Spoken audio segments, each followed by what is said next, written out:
예수님께서 어린 아기로 마국간에 보내심을 받은 뒤에 30년의 세월이 흘러갑니다. 그리고 마침내 입을 열어서 복음을 전하고 첫 번째 외친 그 복음의 그 핵심 키워드, 그것은 천국이었습니다. 회개하라, 천국이 가까웠느니라는 메시지였습니다. 30년 동안 침묵하다가, 아담과 하와를 추방하시고 난 다음에 4,000년의 세월이 지나도록 이 땅에 오시기를 간절히 사모하고 기다리시는 예수님이 4,000년 동안 기다리셨다가 하신 말씀은 천국에 대한 메시지였습니다. 그렇습니다. 천국이라고 하는 것, 하늘에 있는 나라라고 하는 뜻이죠. 하늘나라. 이걸 영어로는 Kingdom of Heaven이라고 말합니다. 하늘의 왕국이라고 하는 뜻이죠. 나라, 국자를 쓴 이 하늘에 있는 나라는 과연 장소적인 개념인가, 아니면 하나님의 뜻이 통치되는 왕 되신 상태를 얘기하는가를 우리가 함께 나누길 원합니다. 나라가 형성이 되려면 두 가지 조건이 있어야 합니다. 하나는 땅이 있어야 되겠죠. 영토가 있어야 되고, 그 영토 안에 사는 사람들을 다스릴 왕, 주권자가 있어야 될 것입니다. 자, 그런데 성경에 보면 우리 주님이 이 땅에 오셔서 30년 동안 기다리셨다가, 4,000년 동안 기다리셨다가 사람들에게 선포하는 메시지는 천국이었습니다. 그런데 이 천국에 대한 메시지를 주시면서 주시게 되는데, 이 천국이라고 하는 개념이 어느 한 장소가 있는 건지, 아니면 어떤 상태를 가리키는 건지, 우리가 이 부분에 대해서 알아야 할 겁니다. 자, 이 두 가지 뜻이 성경에 다 내포되어 있습니다. 요한복음 18장 36절에 보면 빌라도라고 하는 총독이 예수님을 잡아놓고 예수님께 네가 유대인의 왕이냐 이렇게 묻습니다. 네가 유대인의 왕 맞냐 이렇게 물을 때 예수님은 아주 분명하게 말씀을 하시죠. 내 나라는 이 세상에 속한 게 아니다 라고 아주 확연하게 말씀을 하십니다. 그리고 요한복음 14장 2절로 3절에서는 이제 내가 하나님께로 가는데, 하나님께로 가면 너희들이 있어야 할 집, 천국에 너희들이 있어야 할 집을 예비하고 그걸 준비가 끝나면 내가 다시 와서 너희들을 데리고 나 있는 곳에 데리고 가겠다라고 말씀을 하십니다. 이 개념은 한마디로 말하면 천국이라고 하는 나라가 장소적으로 분명히 있다고 하는 사실을 말씀하고 있습니다. 그러므로 천국은 우리가 이 땅에서 정확히 어느 곳이라고 설명하기는 어렵지만 하나님께서 하나님의 나라에 천국을 예비해 주신 줄로 믿습니다. 그런데 또한 누가복음 17장 21절에 보면 하나님의 나라가 단순히 영토, 땅에 국한되지 않음을 알려줍니다. 누가복음 17장 21절에 보면 하나님의 나라가 여기 있다 저기 있다 하지 마라.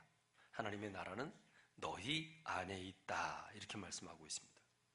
이 너희 안에 있다고 하는 말은 너희 안에 있다, 안에 있다는 말은 in your mind. 그래서 문을 열고 들어가서 문을 닫고 그 안의 상태를 가리키는 게 in your mind인데, 근데 너희 안에 있다고 하는 이 말을 쓸 때는 in your mind라고 쓰지 않았고 among your mind를 썼습니다. among이라고 하는 말은 사람과 사람 사이, 그 중간, 사람과 사람 사이를 among이라고 말하죠. 그러니까 천국이 여기 있다 저기 있다 하지 마라. among your mind라고 하는 것은 사람과 사람 관계 속에 있다고 하는 것을 말씀해 줍니다. 부부가 함께 살면서 서로 사랑하고 그리고 어쩔 줄 몰라 하면서 사랑을 표현할 때 거긴 두 사람 사이인 천국이 형성될 겁니다. 근데 서로 미워하고 정오하고 그리고 이혼하려고 할 때 그 마음들은 지옥 같을 것입니다. 그렇습니다. 이것은 마태복음 6장 9절로 10절에 예수님께서 너희 이렇게 기도해라. 그러면서 하나님의 뜻이 하늘에서 이루어진 것처럼 땅에서도 하나님의 뜻이 이루어지게 해라. 하나님의 정의와 공의, 사랑과 그리고 긍휼, 하나님의 뜻이 사람들 가운데서 통치가 될 때 바로 거기가 천국이 될 수 있다는 거죠. 그러므로 천국이란 장소적인 개념도 분명하게 있지만 우리는 지금 그 나라에 가기 전에 먼저 이 땅 육을 가지고 사는 동안에 우리가 여기서 예수님을 모시고 천국을 누리다가 주님이 부르시는 그날에 완전한 천국으로 들어가야 한다는 사실을 성경 전체는 말씀하고 있습니다. 요한계시록 21장 1절에 보면 내가 새 하늘과 새 땅을 보니 처음 하늘과 처음 땅이 없어졌고 바다도 다시 있지 않더라 그랬습니다. 내가 보매 거룩한 성 새 예루살렘이 하나님께로부터 하늘에서 내려오는데 그 준비한 것이 신부가 남편을 위해서 단장한 것 같았다라고 말합니다. 한마디로 말하면 육을 가지고 있는 이 우리가 바라보고 있는 땅과 하늘, 그 어느 한 구석에 하나님의 나라 천국이 있는 게 아니라 주님은 새 하늘과 새 땅에, 우리가 밟고 있는 이 땅과 하늘이 아닌 다른 곳에 하나님은 천국을 예비해 주셨다고 말하고, 거기에 주님이 임재하셔서 우리와 주님이 영원히 함께 계시겠다고, 거기 눈물도 고통도 아픔도 죽음도 없는 세계라고 하는 사실을 말씀하고 있습니다. 그러므로 예수님께서 이 땅에 4,000년 동안 기다리다가 오셔서 주님이 하신 천국에 관한 메시지, 이 천국을 주시기 위해서 오셨는데 이 천국을 여러분들이 소유하고 천국을 누리고 살아가는 제가 되고 여러분들이 되길 주님의 이름으로 축원합니다. 할렐루야. 여러분의 가정이 천국이 되기를 바랍니다. 여러분이 사람과 사람과의 관계가, 여러분의 직장 생활이, 여러분의 이웃과의 관계가 천국이 되기를 바랍니다. 배기 싫은 사람이 많아서 여기도 가기 싫고 저기도 가기 싫고, 요즘에 우리가 사는 이 사회의 한 단면입니다. 그러나 주님은 사람과 사람 사이에 주님의 뜻과 섭리와 하나님의 사랑과 긍휼과 공의가 함께 이루어짐으로써 천국을 맛보는 그런 세상을 이루라고 우리에게 말씀해 주셨습니다. 자, 그런데 주님은 이 천국을 우리에게 소개해 주시면서 왜 주님은 회개라고 하는 선결 조건을 달았을까? 회개해라, 천국이 가까이 왔느니라 했습니다. 왜 회개라고 하는 선결 조건을 먼저 달았을까? 그냥 천국을 선물처럼 우리에게 툭 던져주면 얼마나 좋겠는가. 근데 주님은 회개라고 하는 선결 조건을 아주 분명하게 다셨습니다. 사실 주님이 회개하라, 천국이 가까이 왔다고 하는 것은 어마어마한 인류 전체의 어마어마한 요구입니다. 인류 역사의 흐름을 막으시고 전환시키시는 엄청난 명령이 바로 회개해라, 천국이 가까이 왔다고 하는 명령입니다. 보십시오. 인류 역사는 예수님이 어린아기로 이 땅에 태어나실 그 오시기 전까지 이미 흘러오고 있었습니다. 이집트 거대한 문명도 있었고, 그리고 중국의 그 드넓은 황하 문명, 메소포타미아 유프라데스 강 그 주변에 강대국들도 있었고, 동화 같은 인도라고 하는 나라도 있었고, 그리스 로마 문화도 또 세계 무대에서 막강한 영향력을 발휘하고 있었습니다. 예수님이 오실 땐 이미 역사가 수천 년 지나가고 있었는데, 예수님이 이 땅에 어린아기로 오셔서 그 모든 인간의 삶을 스탑시켜놓고, 그리고 역사적인 전환점으로 만들어 놓으신 것이 예수님이 오신 목적이고 예수님이 오신 것입니다. 여러분, 우리는 지금 2017년이라고 하는 시점을 살고 있습니다. 이제 며칠 지나면 2018년이라고 하는 말을 우리가 사용해야 될 겁니다. 그런데 이 2017년이라고 하는 단어는 언제부터 2017년입니까? 예수님께서 이 땅에 오신 다음부터 2017년째를 우리가 살고 있다고 하는 사실입니다. 우리는 이걸 AD라고 말합니다. AD라고 하는 용어는 엔노 도미나이라고 하는 라틴어에서 온 것인데, 이걸 영어로 번역을 하면 In the Year of Christ가 되겠죠. In the Year of Christ. 그러니까 예수 그리스도의 시대라고 하는 뜻을 가지고 있습니다. 근데 BC는 영어 이니셜 그대로 딴 거죠. BC는 Before Christ입니다. 그러니까 예수님 오시기 전에도 500년 전에 공자가 살았고, 400년 전, 정확하게 399년, 예수님 오시기 마이너스로 399년을 거슬러 올라가면, 그러면 소크라테스가 독배를 받는 해가 됩니다. 그렇습니다. 그런데 예수님 오셔서 인간의 역사를 스탑시켰습니다. 지금까지 살아온 인간의 역사를 중지시켜 놓으시고 방향을 바꿔서 예수님의 새로운 인류 역사를 새롭게 오픈하신 것입니다. 그래서 예수님의 시대, 곧 AD라고 하는 In the Year of Christ라고 하는 AD라고 하는 세상이 만들어지게 됐습니다. 여러분, 주님은 이 천국을 우리에게 소개시켜 주기 위해서 오셨습니다. 그런데 이 천국은 회개하는 자가 받을 수 있다고 말합니다. 회개란 무엇입니까?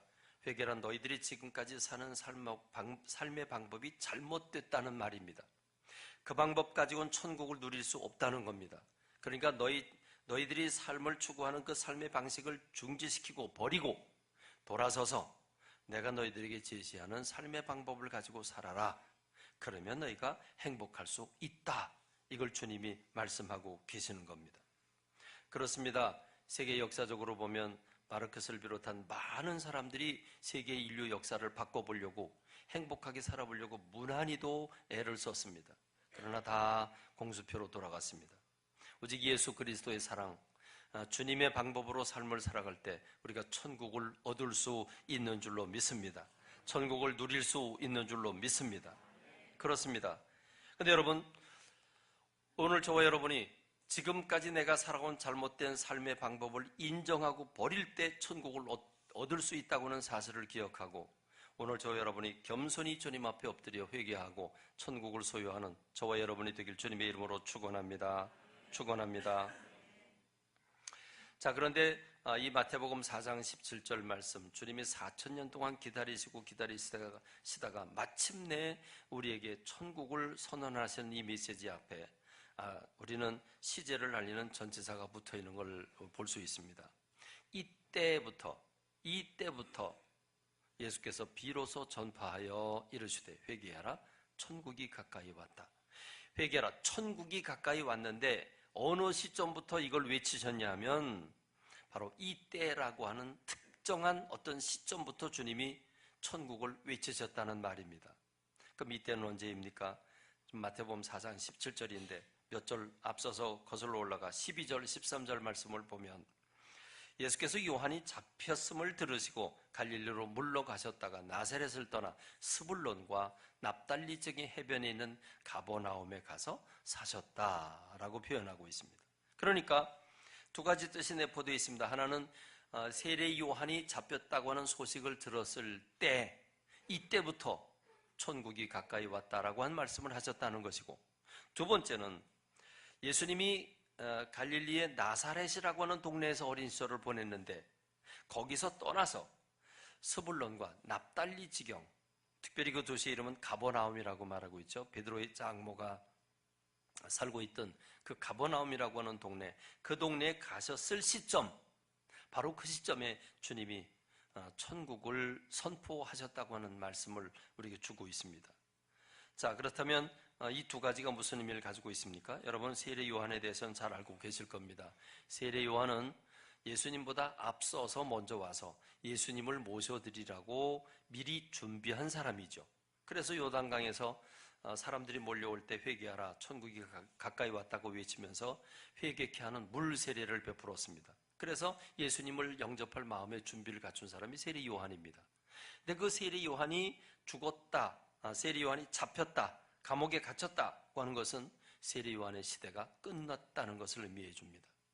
자, 왕이 행차하신다고, 왕이 오셨다고 그러면서 전령이 왕보다 앞서서 먼저 다니면서 사람들에게 왕이 오셨다고 선포할 때 사람들은 일제히 무릎을 꿇고 땅바닥에 엎드립니다.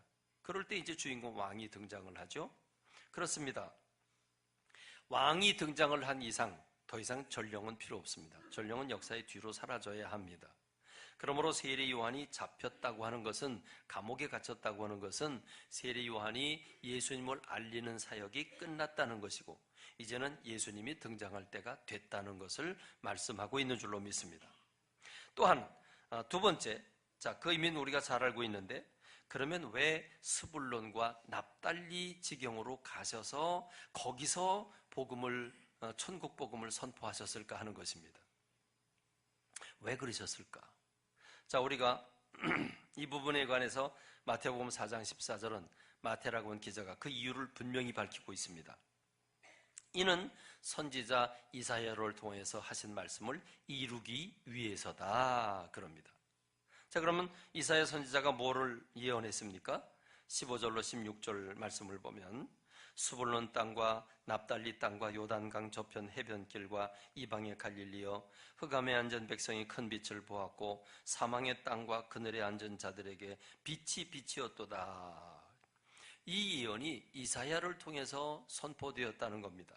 수백 년 전에 이미 이사야를 통해서 이 예언이 선포되었는데 이 말씀을 이루게 하시려고 예수님께서 스불론과 납달리로 그 사역지를 거기를 잡고 거기서부터 시작하셨다고 하는 것입니다.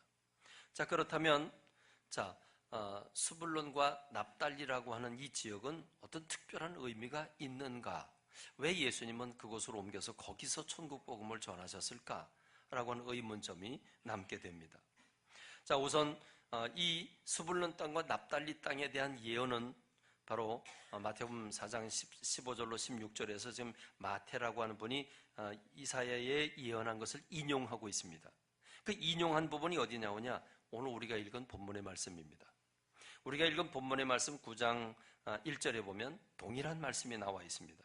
근데 오늘 우리가 읽은 9장 6절의 말씀을 보면 이는 한 아기가 우리에게 낳고 한 아들을 우리에게 주신 바 되었는데 그의 어깨에는 정사를 메었고 그의 이름은 기묘자라 모사라 전능하신 하나님이라 영존하시는 아버지라 평강의 왕이라 할 것이다 그랬습니다. 자, 여기에서는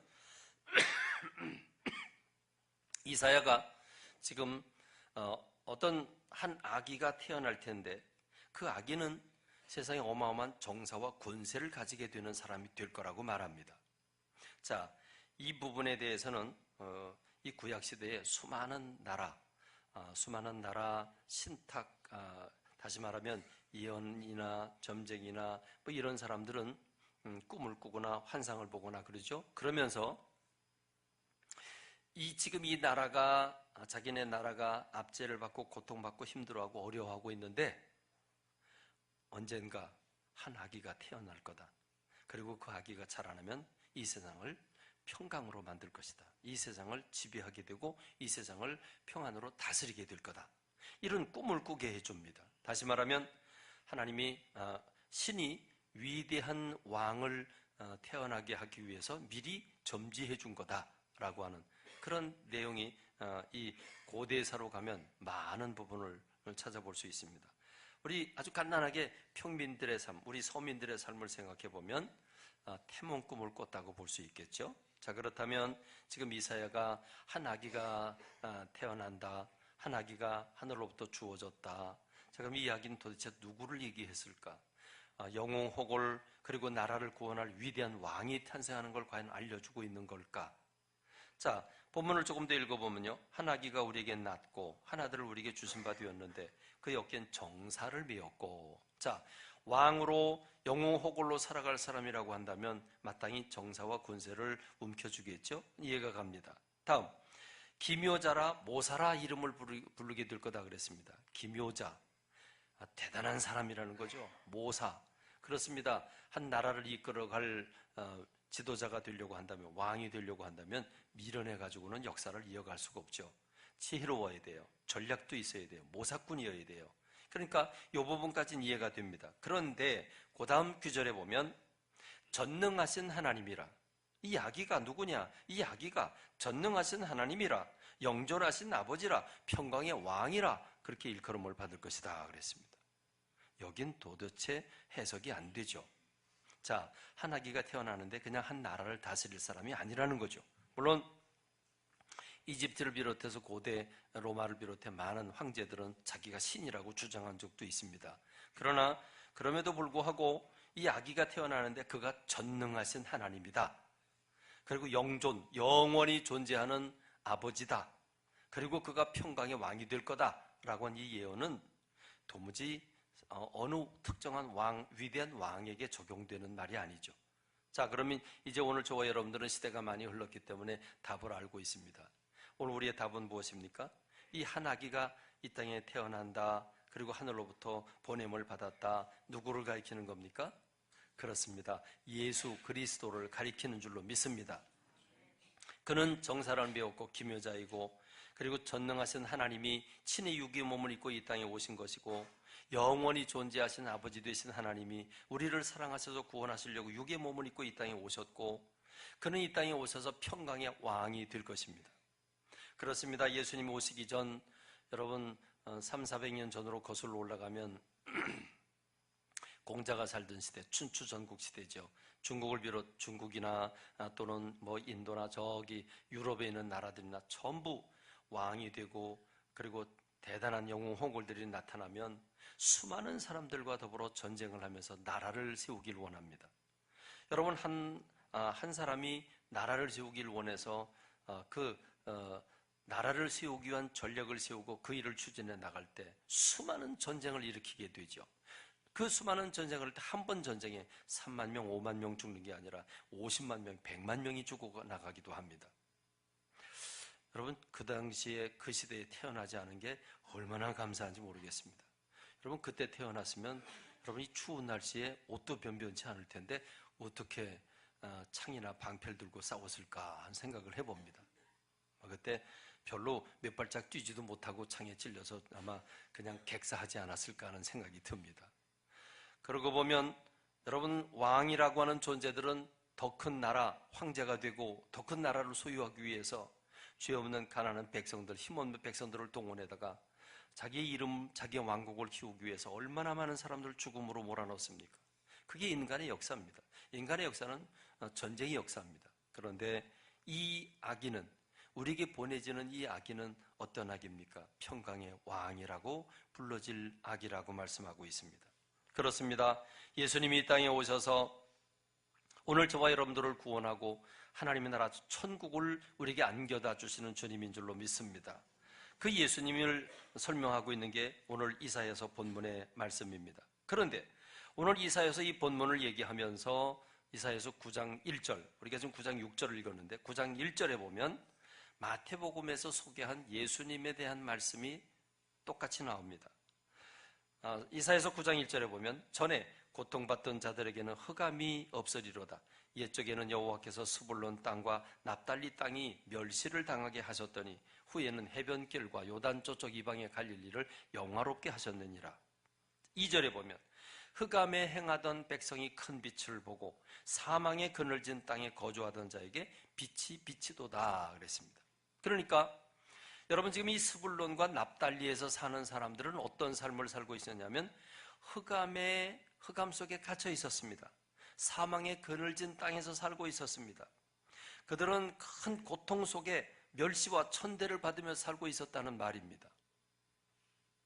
그런데 주님이 그곳을 찾아가셔서 거기에서 천국 복음을 전하셨다는 것입니다. 조금 여러분의 이해를 돕기 위해서 지도를 한번 좀 살펴보겠습니다. 뒤에 좀 불 좀 꺼주시고요. 여기 불을. 여러분, 지도를 보면요, 이스라엘이, 하나님께서 이스라엘에게 약속한 땅이 어디입니까? 지금 여기 사해 바다가 있고요. 저 위에는 갈릴리 호수가 있죠. 갈릴리 바다라고 부르는. 그리고 가운데 흐르는 갈릴리 호수로부터 나오는 물 흐르는 그게 요단강이죠. 그래서 이 요단강 좌우편, 갈릴리 그 바다 좌우편과 그 밑에 사해바다 좌우편, 이거를 하나님이 이스라엘 백성들에게 젖과 꿀이 흐르는 땅으로 주신 것입니다. 그리고 여호수아가 정복을 하면서 제비를 뽑아서 각각 각 지파에게, 12지파에게 나눠줍니다. 그래서 밑에 보면, 자, 여기 시므온 지파가 있죠. 바로 위에 유다 지파가 있죠. 그리고 위에 단 지파, 에브라임 지파, 이렇게 쭉 올라가는데, 스불론 지파, 스불론, 야곱의 12아들 가운데 두 지파, 이 두 지파는 땅을 어디다 제비를 뽑아서 얻고 가게 됩니까? 자, 맨 꼭대기 보면 갈릴리가 있고, 그 갈릴리 바로 옆에, 호수 가로 옆에 납달리가 있고, 그 납달리 밑에 스불론이 있죠. 자, 그러면 이번에는 한번 지형을 한번 살펴보겠습니다. 자, 이 지형을 보니까 사해바다 파란색이죠. 그리고 위에 이제 갈릴리 호수. 자, 그리고 이 요단강 좌우편으로는 파란색이 좀 펼쳐지고, 갈릴리 호수 그 아래 물이 풍부한 지역에서는 지금 초록색이죠. 다시 말하면 평원이라는 거겠죠? 그렇죠? 그러니까 어쩌면 지금 스불론과 납달리는 가장 좋은 땅덩어리를 얻었다고 볼 수 있습니다. 평야지대를 얻었기 때문에 그들은 아마 먹고 살기 상당히 좋았을 거라고 생각이 됩니다. 자, 이제 불 켜주셔도 되는데요.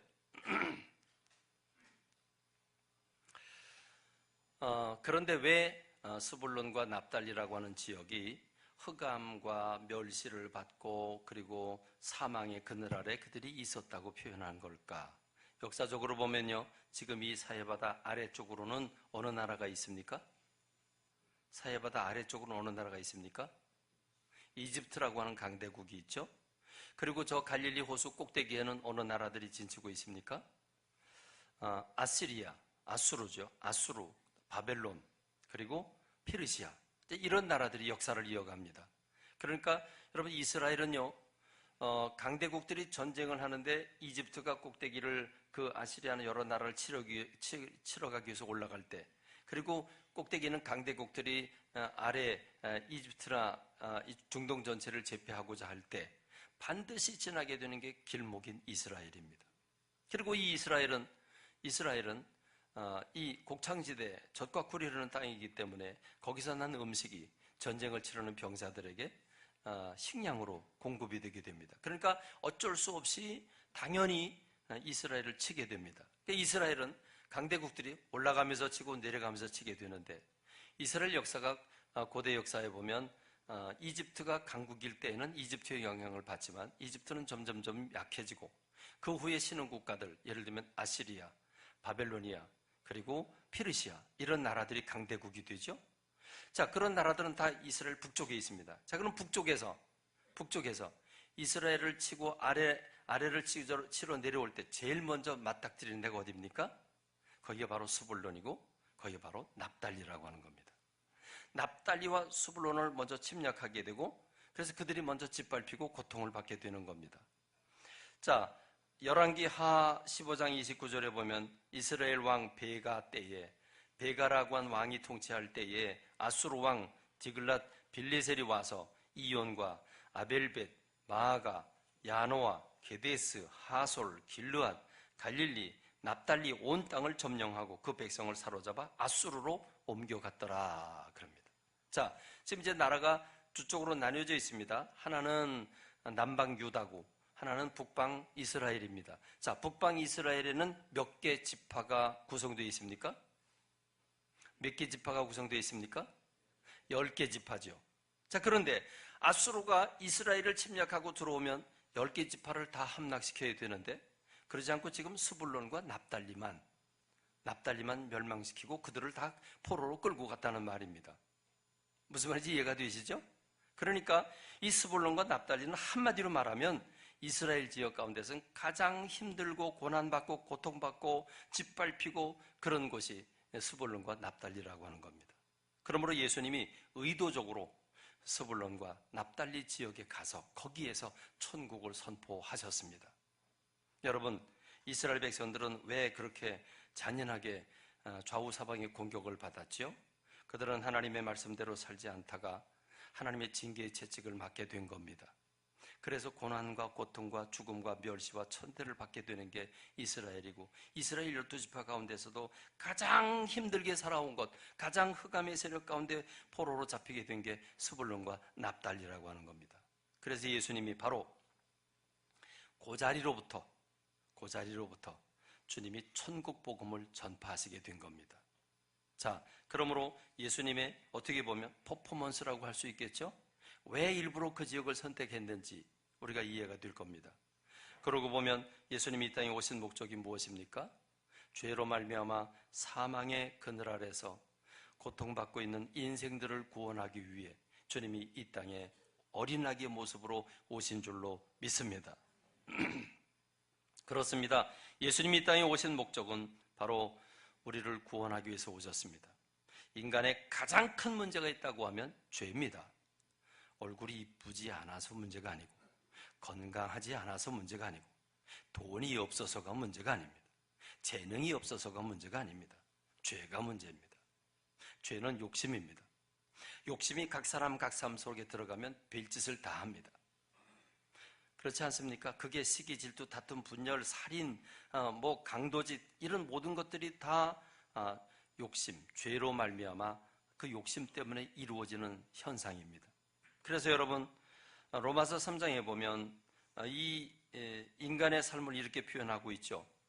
어느 한 사람도 죄인이 아닌 사람이 없다. 그래서 의인은 없나니 하나도 없으며 깨닫는 자도 없고 하나님을 찾는 자도 없고 다 치우쳐 함께 무익하게 되고 선을 행하는 자가 없나니 하나도 없다. 그들의 목구멍은 열린 무덤이요 그 혀로는 속임을 일삼으며 그 입술엔 독사의 독이 있고 그 입에는 저주와 악독이 가득하고 그 발은 피 흘리는데 빠른지라 그랬습니다. 자, 사람들이 자기 욕심을 가지고 이렇게 살다가 보니까 하나님 두려워하지도 않고 사랑과 공의를 행하지도 않고 하나님의 뜻을 찾지도 않으면서 자기 욕심만을 채우기 위해서 죽이고 뺏고 빼앗기는 이런 삶이 이루어진 이 인간의 삶은 어떤 삶이냐? 로마서 3장 16절로 18절에서 파멸과 고생이 그 길에 있어 평강의 길을 알지 못하였고 그들의 눈앞에 하나님을 두려워함이 없었다라고 말해줍니다. 그렇습니다. 이게 인간의 사회의 모습입니다. 우리의 문제는 물자가 부족해서가 아닙니다. 미국을 가보니, 러시아를 가보니, 중국을 가보니 너무나 넓은 땅덩어리를 가지고 있습니다. 뭐 하나 구경하려면 10시간, 15시간을 가야 하나 볼 수 있습니다. 저는 생각해 봤습니다. 이렇게 말뚝마저 박아놓지도 않고 정말 그냥 버려진 저 광야와 같은 땅, 저거 대한민국 사람들한테 주면 천국 만들고 살 텐데 했습니다. 여러분, 강대국이 자기 울타리를 허물고 서로 사이좋게 살자고 하면 모두가 잘 살 겁니다. 그렇습니다. 인간의 문제는 물질이 아닙니다. 죄가 문제입니다. 욕심이 문제입니다. 그래서 그 죄와 욕심으로 지배된 세상은 파멸과 고생이고 평강의 길을 알지 못한다고 했습니다. 그러므로 예수님이 이 땅에 오셔서 정사와 권세를 넘겨주시고 세상을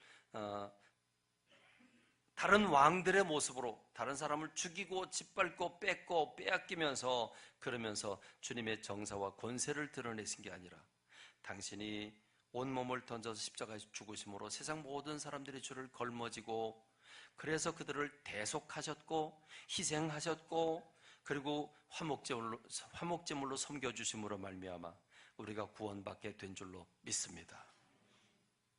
이게 어린아기 예수님이 이 땅에 오신 그 의미, 성탄절의 의미가 될 것입니다. 그렇습니다. 예수님의 죽으심은 대속이고 희생이며 화목제물입니다. 대속이란 무엇입니까? 대신 속한다는 말입니다. 근데 여러분, 엄마가 자식의 죄를 대신 속할 수 있습니까? 죄의 값은 사망이라고 했습니다. 죄의 값은 사망인데 죄를 해결하는 길은 죽는 것밖에 없는데 엄마가 아들을 사랑해서 아들의 죄의 값을 짊어지겠다고 하면 그러면 엄마가 죽어서 아들을 구원할 수 있습니까? 안 됩니다. 왜 안 됩니까? 엄마도 죄인이기 때문에 그렇습니다. 엄마가 죄인이 아니라면 가능하죠. 엄마도 죄인이기 때문에 아무리 사랑해도 아들의 죄를 짊어질 수는 없는 겁니다. 그래서 죄 없는 예수님이 이 땅에 오셔서 나를 대신해서 십자가를 지심으로 말미암아 내가 구원받게 된 줄로 믿습니다. 할렐루야. 이것을 대속이라고 말합니다. 그래서 예수님은 섬김을 받으려고 이 땅에 오신 게 아니라 섬기려고 오셨고 자기 목숨을 많은 사람의 대속물로 주기 위해서 오셨다고 말씀하고 계십니다. 여러분, 옛날 이 제국주의 시대에는 노예 산업이 있었죠. 아프리카에 가서 노예들을 강제로 끌어다가 짐승처럼 취급을 하면서 같은 인간이 인간을 팔아먹는 노예 사업이 있었습니다. 그래서 노예를 세워놓고 일을 드러내게 하고 뭐 여러 가지 보여주면서 건강한 노예라고 이 노예를 데려가면 일 잘할 거라고 그리고 값비싸게 팔죠. 팔리면 불인두로 찍어서 그 사람 영원히 도망가지 못하도록 노예라고 하는 표식을 심어주면서 영원히 그 주인 밑에서 살게 하셨습니다. 그 주인이 죽음까지도 책임지는 그런 권한이 막강한 때가 한때 있었습니다. 여러분, 그런데 이 노예로 팔려간 이 사람은 자유를 전혀 얻을 수 없는데 어떤 사람이 그 노예를 정당한 값을 지불하고 삽니다. 그리고 사서 노예 해방 증서를 써주면서 너를 내가 샀다. 너는 내 거다. 내 건데 내가 너에게 해방 증서를 써줄 테니까 가라. 네가 살고 싶은 대로 가라. 그리고 살아라. 라고 말한다면 그 사람은 그 순간 자유인이 될 것입니다. 그렇습니다. 우리 주님이 우리 죄를 대신해서 대속해 주셨기 때문에 오늘 저와 여러분이 구원받은 줄로 믿습니다. 그래서 구원은 공로로 받지 않습니다. 하나님의 은혜로 받는 것입니다. 뿐만 아니라 그렇다고 한다면 의문점이 생깁니다. 어떻게 한 분 예수님이 세상 모든 사람의 죄를 다 짊어질 수 있습니까? 그게 희생양입니다. 여러분, 아프리카에 가면 아마존 강에 피라냐라고 하는 물고기들이 있는데 그 물고기는 얼마나 턱뼈가 강하고 얼마나 이 동물들이 그 물속에 들어가면 그냥 막 뜯어 먹습니다. 그래서 시뻘건 피바다가 됩니다. 여러분, 수백 마리 양을 가진 목자가 어떻게 그 아마존 강에서 양들에게 물을 먹입니까? 한 마리 양을 깊은 곳에 던져 넣습니다. 띠로 모여있는 이 피라냐가 달라붙어서 정신없이 먹고 있을 때 한켠에서 조용하게 그 양들에게 물을 먹이고 빠져나갑니다. 한 사람의 한 마리의 양을 희생시켜서 전체를 구원하는 것입니다. 그렇습니다. 에베소 5장 2절에 보니까 그는 우리를 위하여 자신을 버리사 향기로운 제물과 희생 제물로 하나님께 드리셨느니라 했습니다. 고린도전서 5장 7절에 우리의 유월절 양 곧 그리스도께서 희생되셨느니라 했습니다. 그렇습니다. 주님은 우리 모든 인류의 죄를 대신해서 지신 희생 양이 되신 줄로 믿습니다. 그렇습니다. 하나님과 원수된 우리를 예수님의 십자가의 보혈로 하나로 묶어주신 분이 예수님이십니다. 그러므로 여러분이 성탄절을 맞으면서 이 구속받은 은혜가 얼마나 큰지, 얼마나 감사한지 여러분 가슴이 동하고 있습니까? 우리가 빠른 세월을 삽니다. 한 달, 한 주 살다가 보니까 정신없이 어느덧 연말이 왔습니다. 이제 한 주만 지나가면 2018년이 됩니다. 너무 빠르게 지나가죠. 빠르게 지나가요. 자, 그러다 보니까 성탄절이 왔어요. 성탄절이 왔네. 성탄절이네. 그리고 또 감사한금 드려야 되네. 얼마를 드릴까? 여러분 얼마를 드리면 좋겠습니까? 여러분 감사할 마음은 있으십니까? 내가 구속받은 게 얼마나 크다고 하는 사실을 여러분 마음속에 진하게 와닿습니까? 우린 매년 똑같은 성탄절이 자꾸 찾아오고 반복되다 보니까 혹시 우리들의 마음이 너무 메말라진 거 아닙니까? 무감각해진 거 아닙니까? 우리가 돈을 못 벌어도 우리가 높은 계급을 높은 지위를 확보하지 못해도 우리가 건강하지 못해도 구속받은 그 은혜 하나만 깊이 생각한다면 감사하고 또 감사하게 되는 줄로 믿습니다.